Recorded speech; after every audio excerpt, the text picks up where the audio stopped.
Sir, महाराष्ट्रामध्ये दुःखद घटना घडली उपमुख्यमंत्री अजित पवार यांच्या मृत्यूची, आणि त्यानंतर पुन्हा जिल्हा परिषदेचा प्रचार जे आहे ती सुरुवात झालेला आहे. 2 दिवस वाढवून दिलेले आहेत आणि आता परत एकदा प्रचार सुरू झालाय. काय परिस्थिती आहे? राज्याचे उपमुख्यमंत्री आदरणीय अजितदादा पवारांचं दुःखद निधन हे महाराष्ट्रासाठी न भरून येणारी ही हानी आहे. दादा फार मोठे नेते होते. दादांना सगळं पूर्ण महाराष्ट्राचा इतिहास आणि भूगोल याच्या संबंधीचा खूप मोठा अभ्यास होता. आणि सुदैवानं दादांच्या सोबत मला ते कॅबिनेट आणि मी राज्यमंत्री म्हणून 2 वर्ष काम करण्याची संधी मिळाली. त्यांना मी खूप जवळून पाहिलं.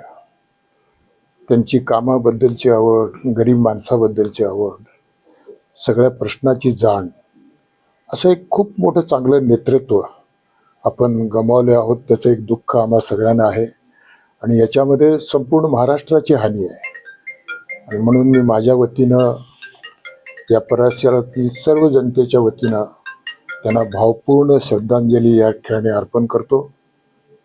आणि विशेष करून महाराष्ट्रामध्ये जिल्हा परिषद आणि पंचायत समितीच्या या निवडणुकीमध्ये संपूर्ण महाराष्ट्रामध्ये आणि विशेष करून आज ज्या 12 जिल्हा परिषदेच्या निवडणुका या राज्यामध्ये सुरू आहेत, त्याच्यामध्ये धाराशिव आहे, लातूर आहे, आणि या दोन्ही जिल्ह्यामध्ये एक अतिशय चांगलं वातावरण या ठिकाणी आपल्याला दिसून येते. लोक आपल्यासोबत आहेत.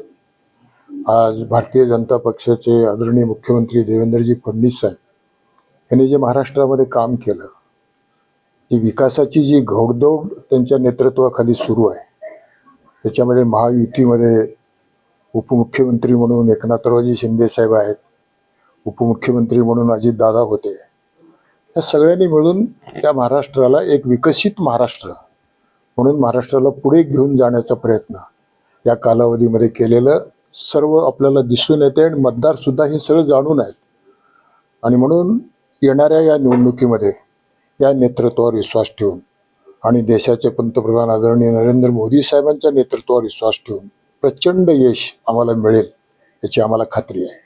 धाराशिव जिल्ह्यामध्ये ज्याप्रमाणे नगरपालिकेला महायुतीला यश आलं, त्याचप्रमाणे जिल्हा परिषदेला तसं वातावरण आहे का? काय वाटतं? निश्चितपणानं आहे आणि निश्चितपणानं आहे.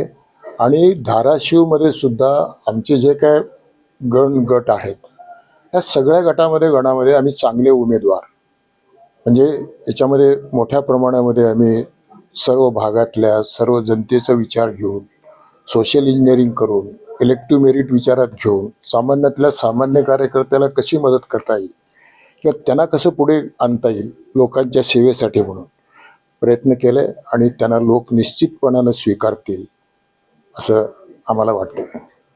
उमरगा आणि लोहारा या दोन्ही तालुक्यामध्ये किती भाजपचे उमेदवार आहेत? उमरगा लोहाऱ्यामध्ये भाजप, शिंदे शिवसेना आणि राष्ट्रवादी आम्ही मिळून लढतोय. तर माझ्यासोबत इथं चौगुले जे माजी आमदार आहेत, आमचे सुरेशराव बिराजदार आहेत राष्ट्रवादीचे, आमचे हे सगळे मित्र आहेत. या सगळ्यांनी मिळून सगळ्या जागा आम्ही आमचे समजून त्याच्यामध्ये पूर्णपणानं सर्व ताकदीनं आम्ही लढतो.